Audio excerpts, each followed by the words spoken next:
Olá pessoal, hoje vamos falar sobre a doula e o corpo feminino. A doula trabalha com o corpo feminino. A doula está em contato direto com o corpo feminino e tudo aquilo que está em volta do corpo feminino, no sentido de que está carregado, o corpo feminino, de significados, de tabus, de sentidos, de sentimentos, de emoções.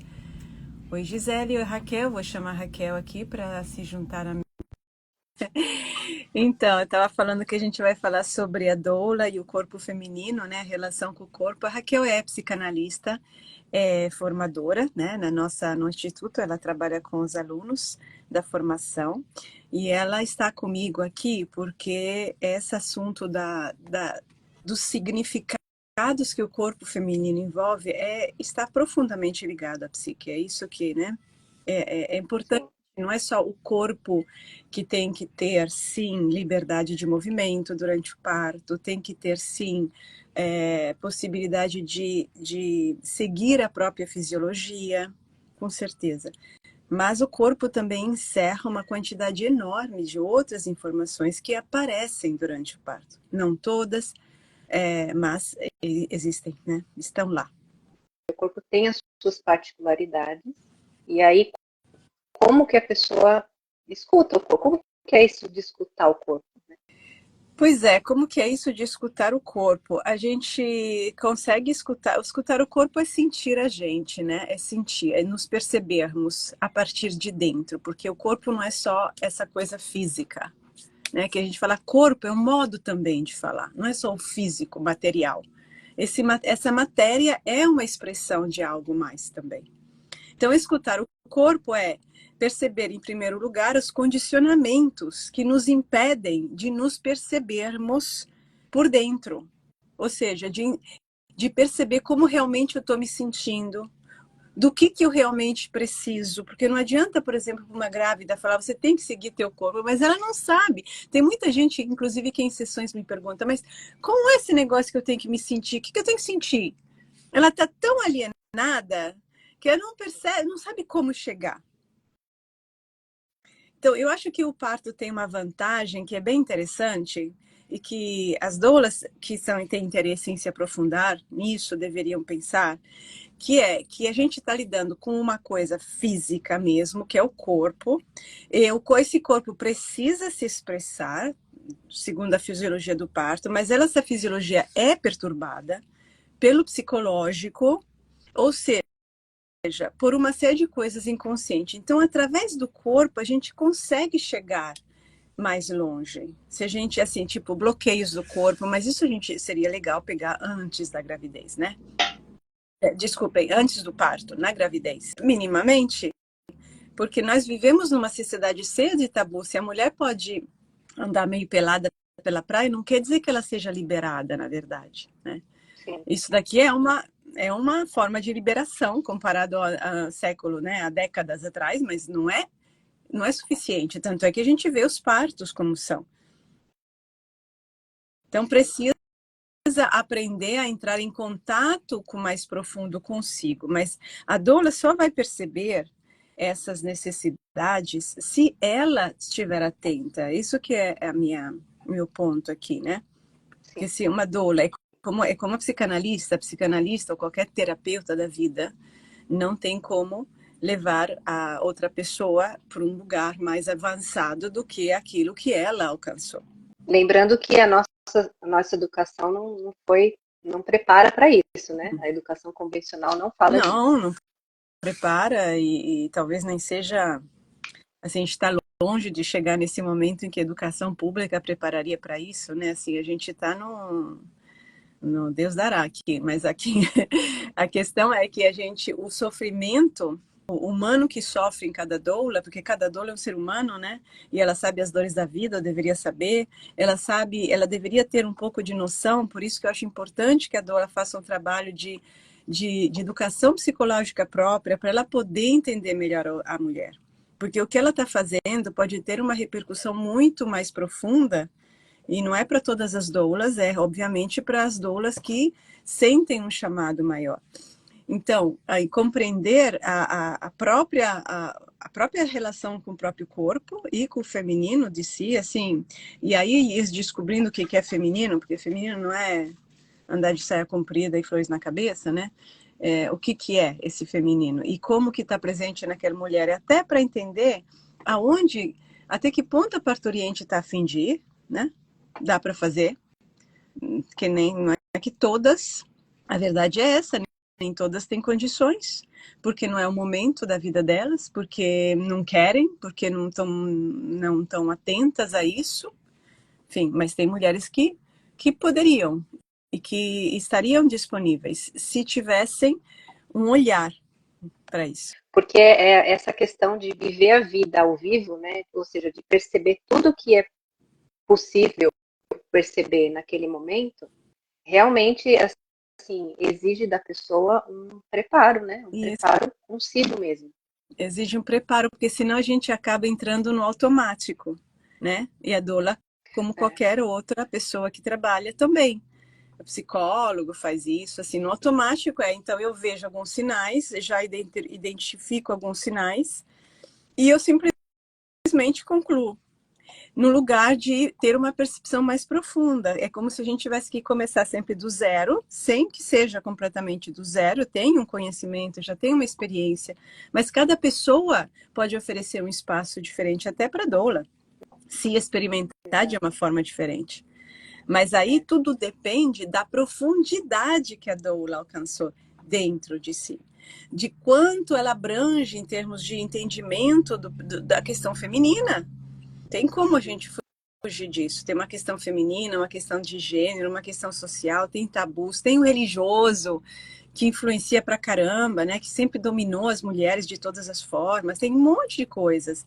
Então, a gente trabalhar com o corpo é trabalhar com uma matéria inconsciente para a mulher parturiente que precisa, que se beneficiaria enormemente, né, de um olhar mais apurado, mais consciente, mais profundo, mais com maior conhecimento, porque a gente não deixa de ser a humanização do parto um movimento basicamente feminista, ou seja, de promoção do valor da mulher, do valor do respeito à mulher e, portanto, do respeito ao corpo da mulher, que não é respeitado, muitas vezes nem pela própria mulher.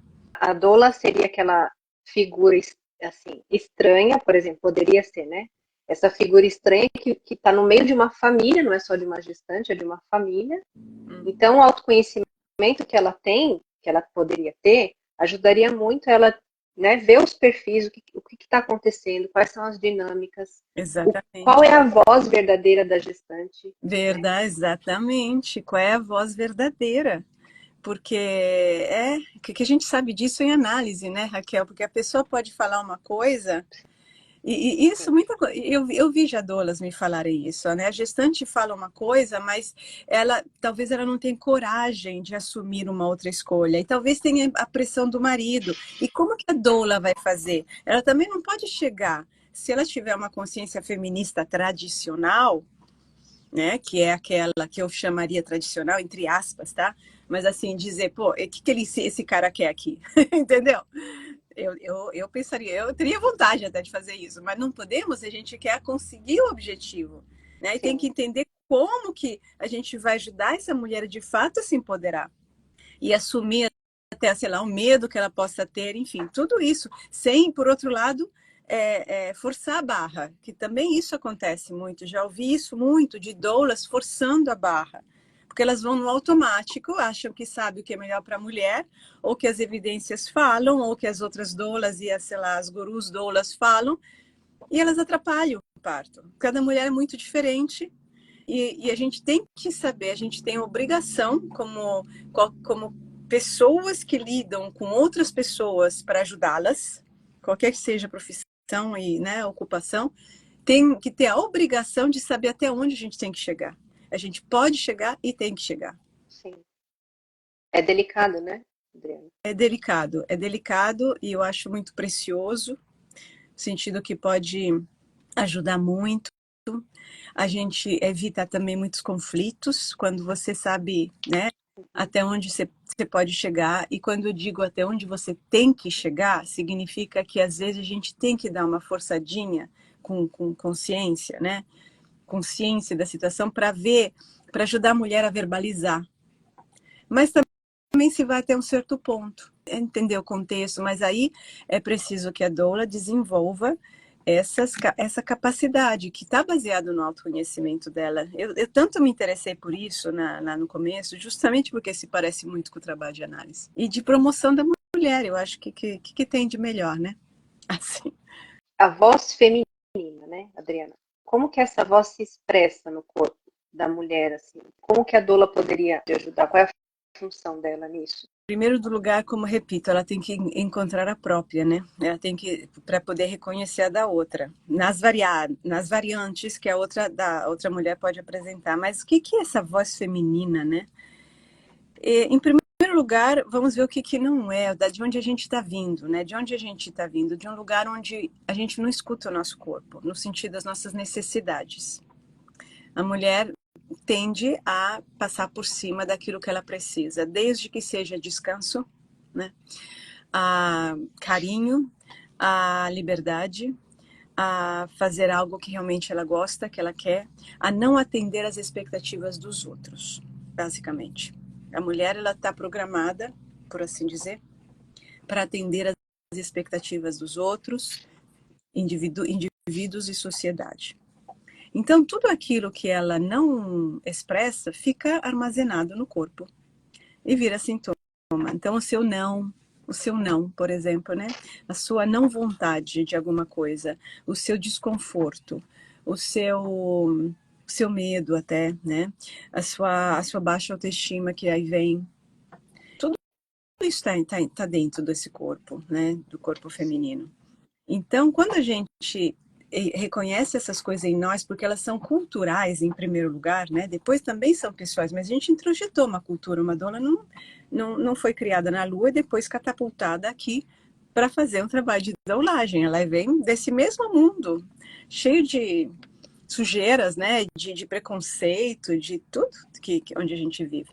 Então, ela vai poder ver na mulher, por exemplo, reconhecer se tem um desconforto em se mostrar, um desconforto em soltar, de onde vem, entendeu? O foco não é colocar musiquinha, pode até distrair, pode ser uma coisa charmosa e pode distrair do ponto, né? Do principal.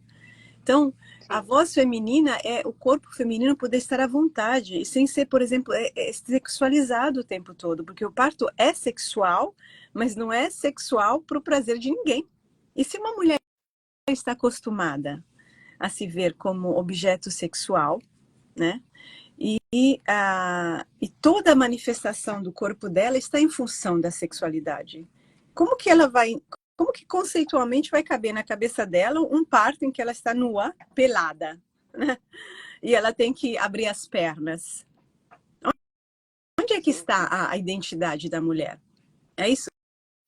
Onde é que está? Onde é que ela se reconhece como mulher? Infelizmente, muitas vezes é no corpo, mas no corpo objetificado. No corpo que serve para o benefício alheio. E ela depois se aproveita, né? Porque tem que fazer, né? Tirar leite das pedras. Então, ela tem um ganho, mas aí esse ganho é um prejuízo, porque ela está alienada do próprio corpo. O corpo é vivo, ele tem necessidades. Então, se uma mulher não consegue perceber o que o corpo dela precisa durante o parto, se precisa andar, sentar, deitar, é isso? Se precisa se mover, se precisa levantar a perna, se precisa levantar a bunda, isso é. Essa liberdade vem de um sentir-se à vontade com o próprio corpo e estar sintonizada com o próprio corpo. Mas o corpo vivo, como organismo vivo, como ser vivo. E aí isso pode entrar em choque com a própria idealização da gestante, né? Ela idealizou uma coisa, ela concordou, pode acontecer, e chegar na hora, não era nada disso. Nada, porque ela ficou no mental. Tanto a gestante como todos os profissionais envolvidos abordam o parto pelo mental, pelo racional, pela informação.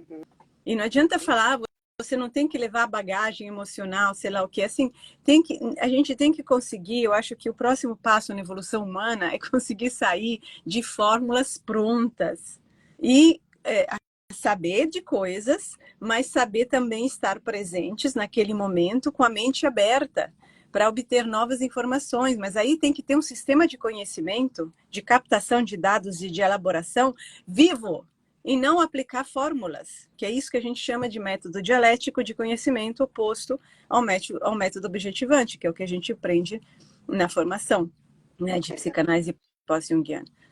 Assim, a minha experiência com 2 cesáreas, né? Então, eu sou aqui um exemplo vivo de quem não seguiu o corpo, mas eu não sabia. E para mim foi muito difícil admitir isso também. Eu contei meus partos aqui na Amigos do Parto também, né, há um tempo atrás. E demorou, mas eu estou falando isso porque realmente é muito fácil entender que a gente, eu vou estar pronta, entendi tudo, tá tudo legal, mas Exato, não, exatamente. Por isso que eu sempre falei essas coisas, porque eu que tive um parto maravilhoso, domiciliar e tudo, eu sei que eu só consegui isso tudo porque eu me trabalho há décadas, assim, porque é a minha vida. Então eu percebi as coisas que iam acontecendo comigo. Eu até elaborei um plano para enganar o meu racional, que o meu racional é forte, né? E eu sei que é. Então eu tinha que driblar algumas coisas. Tipo, né, quando eu tinha medo, que vinham as coisas, né, os medos apareciam sobretudo lá no final dos últimos 2 meses. E eu tinha que trabalhar, mas eu deixo sair tudo, porque é o meu trabalho. Eu vivo assim. Eu não faço de conta que eu estou bem. Veio o medo que eu pudesse sufocar durante o parto. Não faz sentido? Não. Mas eu não julgo, porque eu sou uma psicanalista. Eu não sou uma moralista, eu não venho aqui dar. Não, eu sou uma psicanalista e eu quero entender. Aí eu fui descobrir, né? Eu fui tentar, eu fui me trabalhar.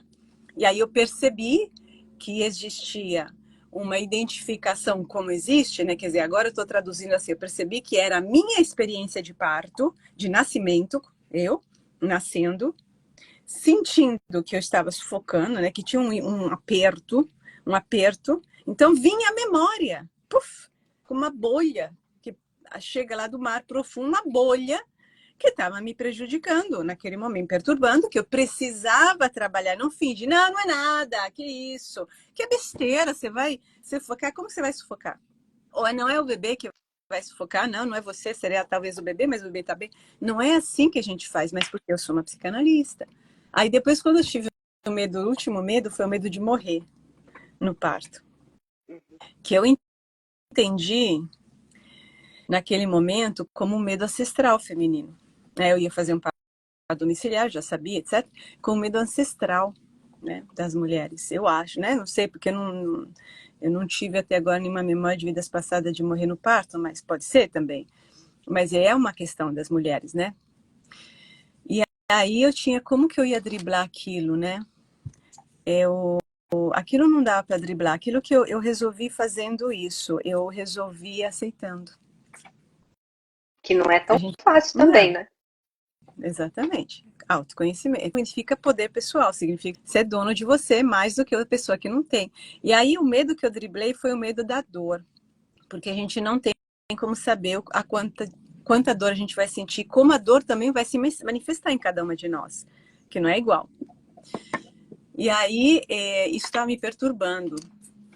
Aí eu queria que a médica obstetra me prometesse que se eu não fosse aguentar, isso foi um disfarce, assim, foi uma soluçãozinha minha. Ela fosse fazer uma cesárea se eu pedisse, que é um absurdo, porque eu tenho pavor absoluto de, assim, pelo amor de Deus. Mas naquele momento eu não sabia o quanto eu tinha medo da cesárea. E de qualquer forma, o ponto não era fazer a cesárea, o ponto era saber que tinha uma via de fuga. E isso era uma estratégia. Você tem que saber que você tem uma via de fuga. E é problema meu se eu quero a cesárea. Não tô nem aí com a tua evidência científica. Não tô... Ela não falava isso, graças a Deus. Ela não tinha nada disso. Mas assim, eu quero dizer, eu tenho que saber que eu tenho controle sobre a situação. Minimamente controle como uma pessoa normal. Então eu precisava de saber que existia. Ela nem me deu muito bem essa garantia, não, porque no fundo ela não podia. É uma pessoa maravilhosa. Mas eu tive um momento assim, e depois disso eu me acalmei. E o parto aconteceu de uma maneira absolutamente tranquila. Tranquila. Tem uma foto minha, assim, de eu começando com um sorriso, começo o trabalho de parto. Porque eu já tinha limpado tudo aquilo que tinha que limpar no caminho. Mas eu sei que foi por causa do meu trabalho interior. Por isso que eu sempre fui a voz que estraga prazeres da humanização. Porque eu sempre disse que não dá para ficar com informação. Não dá para ficar só com as evidências científicas, não dá para fazer formações que não incluam um aspecto de psicologia mais profunda. Eu sei que isso não é para todo mundo, não é para toda doula, mas eu não posso deixar de pontuar constantemente isso. Não é para toda doula porque eu não, assim, não estou dizendo que é obrigatório, porque tem que ter um chamado para fazer isso, porque isso é trabalhoso. Você ir mais profundo, você entender mais, é trabalhoso. E tem gente, doulas, médicos, obstetras, enfermeiras obstétricas, parteiras, sei lá, e mulheres que não querem esse trabalho, querem ficar na superfície. Eu não julgo, eu só digo, quem quiser mais, tem mais. As evidências e os dados, Adriana, elas são importantes para a humanização e para a doula, apesar de não ser só Sim, eu acho que isso. são importantes. Cada coisa tem que ter o seu lugar, porém, são muito importantes para ela ter é um equilíbrio de fatores, né? Ela tem que saber disso. Mais do que a mulher, a gestante. Ela tem que saber. Mas não é lei. Não é lei. Sim. Inclusive, as evidências científicas, elas não são uma garantia de nada. Elas são tendências. Eles falam isso. São tendências. É que como a mentalidade, é por isso que é importante a psicologia profunda.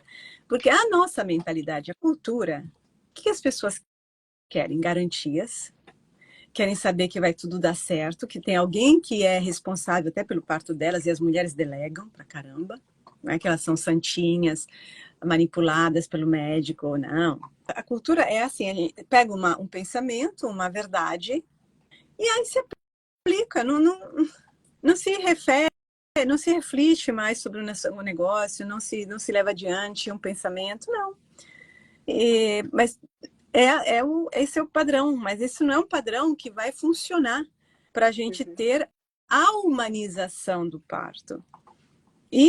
Porque o parto é um negócio, é uma experiência tão individual, tão viva, tão diferente, tão radical em termos assim de algo completamente fora do ordinário. Sim. Então ele deveria ser usado de uma forma mais transformadora, mais poderosa para todos nós. Muito marcante mesmo, né, na vida da pessoa e na vida de quem está nascendo, né? Deixou marcas isso. E na vida de quem está nascendo, exatamente. É. Daí a questão, por exemplo, o Michel Audin, quando falou, né, muito tempo atrás, que para mudar o mundo precisa mudar a forma de nascer, é porque a humanização do parto tem uma repercussão de transformação da sociedade. Mas para isso precisamos ter pessoas conscientes disso, né, que não estão fazendo um trabalhinho para ganhar um dinheiro, para se sentir poderosas ou para... Agora, é verdade que no mundo há de tudo. Há de todo tipo de pessoas, né? Então, se a pessoa quer fazer isso, faça. Mas agora, isso não é humanização mesmo do parto. Sim. Tem o seu livro, né? Relatos de parto. Inclusive, você relatou o seu parto lá, não é? Sim. Mulheres e Homens quanto Parto 2, que é a segunda edição. Também eu sugeriria, por exemplo, para as doulas que tivessem interesse, para fazer algum dos cursos sobre que está no Instituto Aela, não, que está na plataforma, está no Instituto, mas vem vendido na plataforma do Eduz. Por exemplo, feminino nos contos de fada, né? Seria interessante. O Grande Amor da Minha Vida, que é sobre a relação que é feminino-masculino e homem-mulher, e tem um histórico aí, seria Sim, legal. A Grande Mãe, né? No princípio era a deusa, que é a Grande Mãe, porque a gente está sim, lidando com aspectos da Grande Mãe, né? sim. E pensar na possibilidade de um processo de educação psicológica para si própria, né? Para ter É. uma pegada mais efetiva, inclusive.